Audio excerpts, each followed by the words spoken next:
आज हम जानेंगे मशरूम के बारे में। पहला दिन हम लोग जाना था कि जीवामृत क्या होता है। दूसरे दिन हम लोग जाने थे कि दसपर्णी क्या होता है। आज हम जानेंगे मशरूम के बारे में, मशरूम के क्या क्या फायदे होते हैं, इसको किस तरह से हम खेती कर सकते हैं। ठीक है, तो मशरूम बहुत प्रकार के होते हैं। बटन मशरूम, जो मशरूम को बोलते हैं इसको राजा। इसको उगाने के लिए थोड़ा मेहनत का ज़रूरत है। दूसरे में आता है oyster mushroom. Oyster mushroom, oyster mushroom के बहुत सारे प्रकार होते हैं, जैसे कि पिंक ऑयस्टर,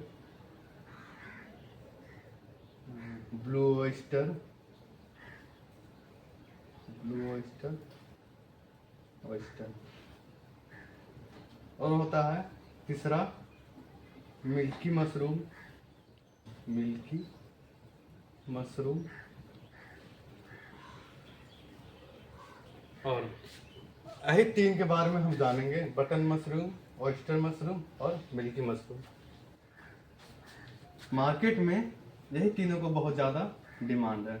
और भी बहुत मशरूम होते हैं। एक ऐसा मशरूम होता है जो जंगल में पाया जाता है, वो जहरीला होता है, उसे अवॉइड करना चाहिए। एक ऐसे भी मशरूम होते हैं जो गांव के जहां खाद फेंकते हैं वहां पे भी एक दो उग जाते हैं, तो आप लोग ये भी ट्राई कीजिए कि उसको हम अवॉइड करें। आइए हम जानते हैं कि ऑयस्टर मशरूम की खेती किस तरह से करते हैं। इसके खेती के लिए कुछ नहीं चाहिए, एक कमरा चाहिए 10 बाय 20 का मिनिमम, और इसको आप 10,000 से 20,000 के, बस 20,000 रुपये में आप इसका खेती की शुरुआत आप कर सकते हैं। ठीक है, तो इसमें सबसे क्या क्या मटेरियल लगते हैं वो बता देते हैं। ऑयस्टर मशरूम उगाने के लिए कमरा तो आप हो गया, एक अच्छा वेंटिलेशन वहाँ होना चाहिए, कमरा का साफ सफाई होनी चाहिए। ठीक है, अलग बात है। और उसको कैसे ग्रो करेंगे। ऑयस्टर मशरूम के लिए सबसे पहले स्पॉन चाहिए। यह स्पॉन हम बंद कमरे में बनाया जाता है, और आप खुद से भी बना सकते हैं, लेकिन इसके लिए इक्विपमेंट या मटेरियल या बहुत सारे मशीन भी चाहिए बनाने के लिए। तो स्पॉन हाँ बाहर में मिल जाता है, आपका ऑनलाइन भी मिल जाएगा, या किसी भी केवीके में जाइए, वहाँ पर इसका स्पॉन मिल जाएगा। दूसरा बात है कि इसको बनाने के लिए हमको कंपोस्ट चाहिए। तो कंपोस्ट आप धान का भी कंपोस्ट का यूज़ कर सकते हैं। धान में जैसे उसका धान का राइस पैडी स्ट्रो होता है, पैडी का जो पुआल होता है उसको छोटा छोटा 10 से 15 सेंटीमीटर में काटा जाता है, एक उंगली के साइज में। उसको आप एक उंगली से भी हल्का छोटा उसको आप काटना है। ये हो गया पैडी का स्ट्रो। अब बहुत सारा स्ट्रो का भी इस्तेमाल कर सकते हैं, जैसे कि बारले का स्ट्रो का आप इस्तेमाल कर सकते हैं, ओट्स का स्ट्रो को इस्तेमाल कर सकते हैं, वीट का स्ट्रो को इस्तेमाल कर सकते हैं। तो ये स्ट्रो का इस्तेमाल आपको करना है कंपोस्ट बनाने में। ठीक है, आपको अब इसका कंपोस्ट कैसे बनाते हैं वो बताते हैं। सबसे पहले किसी का भी स्ट्रो ले लीजिए, पैडी का, वीट का, ओट्स का या बार्ले का, आप स्ट्रो ले सकते हैं। उसको काटना है, फिर इसको ड्रम में डाल दीजिए स्ट्रो को, फिर 5 से 6 घंटे इसको भीगने दीजिए, फिर ड्रम से बाहर निकाल दीजिए और उसको धूप में सूखने के लिए छोड़ दीजिए। पूरा तो तरीका से नहीं सुखाना है, हल्का हल्का बस भीगा होना चाहिए। अब उसको कागज़ में, एक मशरूम कल्टीवेट करने के लिए एक स्पेशल पॉलीथीन आता है, ट्रांसपेरेंट प्लास्टिक, तो उसमें आपको छेद कर देना है साइड साइड में। उसके बाद उसको स्ट्रॉ भरना है उसमें, जैसे 3 से 4 ये एक आप बनाएं, जैसे ये पन्नी है, कागज़, हम मशरूम लेयर है, आप पहला लेयर इसमें आप स्ट्रॉ डालेंगे।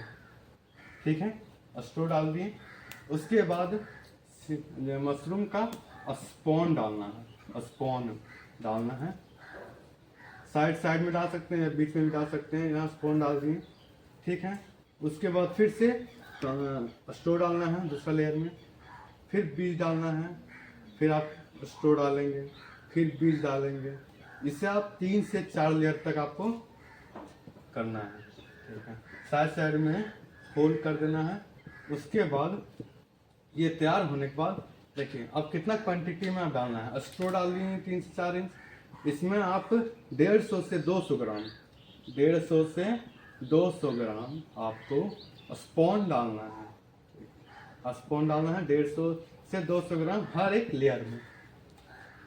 कागज बन गया। अब इसको टाइटली धागा से ऊपर में बांध देना है। उसके बाद उसको ले जाना है जहाँ पर आप ये रूम है आपका साफ सुथरा रूम 10 बाय 20 को वहाँ पर ले जाइए और उसको रैक में, गांव में तो बांस इजीली से मिल जाता है, तो उस बांस को आप रैक बना लीजिए, खड़ा कर लीजिए रैक बना के, और रैक में आपको रख देना है। ठीक है, रख दिए। उसके बाद रैक में रखने के बाद हम बैग तैयार किए, इसको हम बोलते हैं पीपी बैग। पीपी बैग मतलब पॉलीप्रोपिलीन बैग, पॉलीथीन। तो इसको हम रख देंगे रैक में। ठीक, एक रूम में लगभग आपको 80 पीपी बैग्स आ जाएंगे। रूम कैसा होना चाहिए? वेंटिलेशन, हवा जाने का आने का माध्यम होना चाहिए, साथ होना चाहिए। टेम्परेचर और ह्यूमिडिटी इसमें मेंटेन होना चाहिए। टेम्परेचर और ह्यूमिडिटी मेंटेन करने के लिए एक मशीन आता है जिसमें टेम्परेचर और ह्यूमिडिटी दोनों दिखाते हैं।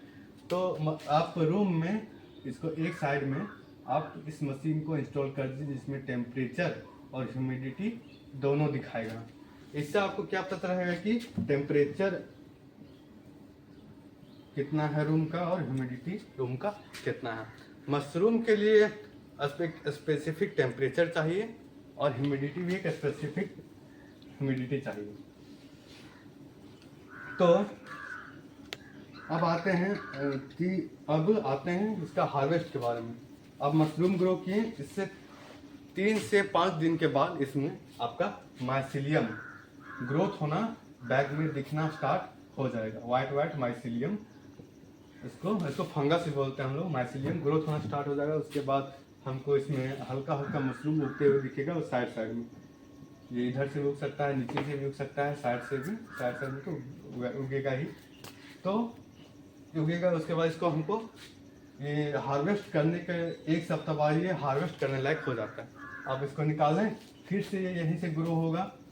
मतलब एक बैग से आप 3 से 4 बार हार्वेस्ट कर सकते हैं।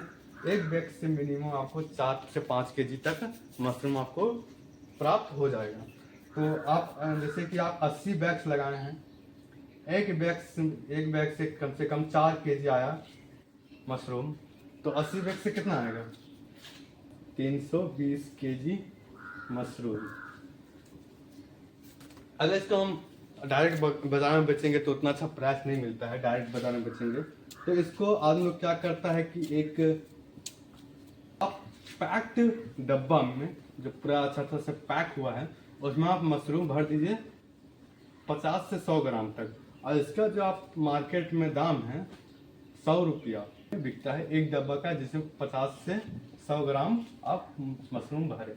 ऐसा ही आप कम से कम बताइए दाम आपको कितना मिल सकता है बाजार में। तो ये हो गया मशरूम। ठीक है, अब इसका फायदा हम बता देते हैं। मशरूम खाने के फायदे यही होते हैं कि इसमें प्रोटीन भरपूर होते हैं।